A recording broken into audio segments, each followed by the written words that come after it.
Hello everyone, I'm Mark Johnson with Artisan Restoration, and today we're finishing the last of an order um, that we of custom log siding that's made out of 100-year-old logs. Um, this is what I'm talking about here. The the owner wanted them cut to a uniform thickness, which we agreed would be 2.5 inches because I had a whole bunch of 5-inch thick logs, and we had to cut them down to 5, 6, 7 inch heights so that the could be used for siding on their new home. And all the logs were um, treated. Well, first of all, they were they were sandblasted, or some of them were pressure washed and sandblasted to clean them up decent. And then they were treated with a boron-based preservative called Timbor, which kills insects, and it also kills any fungus that can lead to rot. Um, so after that, we put them in our little kiln over here, and we kiln dried them uh, as an extra step to make sure that the bugs were killed in the inside. Because when you take timber like this and spray um, this material on the top of it, it doesn't get all the way to the inside of it. It's kind of like giving a tic-tac to a whale, actually. So we use the kiln to make sure that we've treated them properly.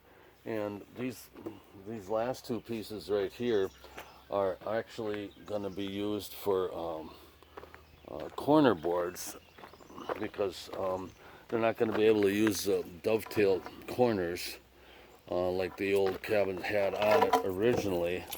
So what's going to happen is these guys here are going to be fastened to the outside corners of the house, and they'll provide the corner trim. And that one that I just showed you looks pretty good by comparison to this one, because these old barn timbers, especially the hand-hewn ones, have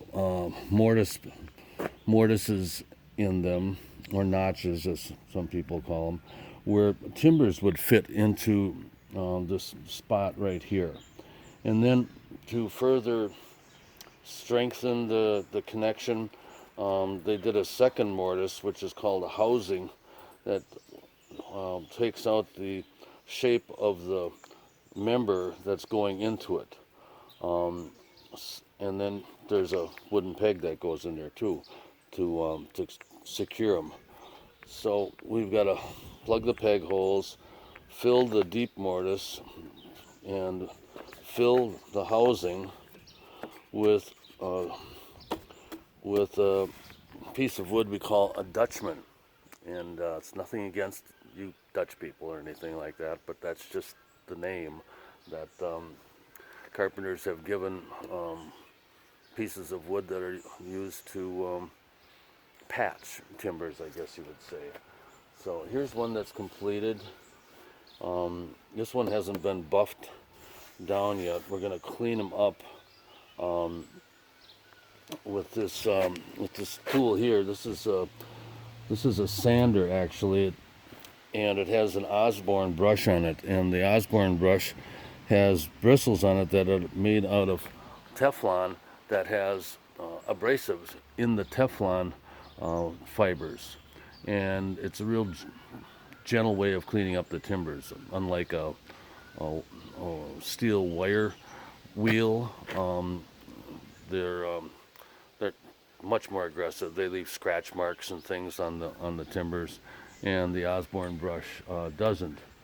And there is a generous overhang on this building, so these logs are going to have a pretty sheltered life. But to make sure that these Dutchmen don't leak around them, I'm using a special sealant here that we have used on the SIP panels actually, to seal around the joint around the outside, being careful not to have it squirt out.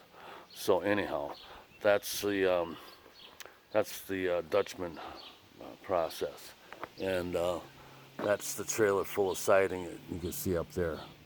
So anyway, we'll be delivering that to Ely tomorrow, and maybe we'll have a shot of the house with it, that this is going to be used on, for you to look at then. And we'll see you then.